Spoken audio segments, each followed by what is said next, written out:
అక్కడ ఫ్రీగా వస్తుంటాయి. ఇక్కడ ఇది కాకుండా మరొక కోణం ఏం చేస్తున్నారంటే కొన్ని ప్రాంతాలలో ఈ రేషన్ బియ్యాన్ని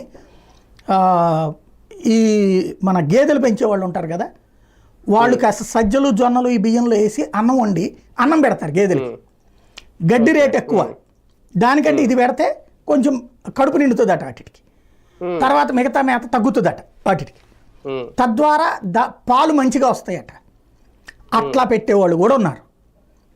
ఇది కోళ్ళకి దాణా వేసేవాళ్ళు ఉన్నారు 10 రూపాయలు తీసుకుని.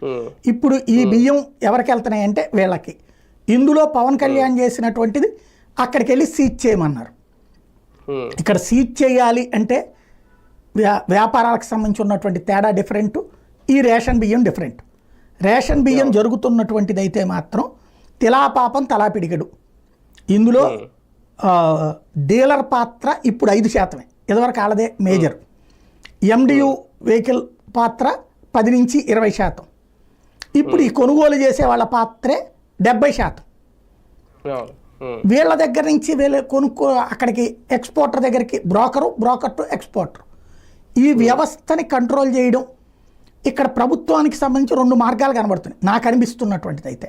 అంటే నా అంచనా అయితే, ఒకటి దాదాపు ఈ బియ్యంలో 95 లక్షలు వైట్ రేషన్ కార్డులు ఉంటాయి.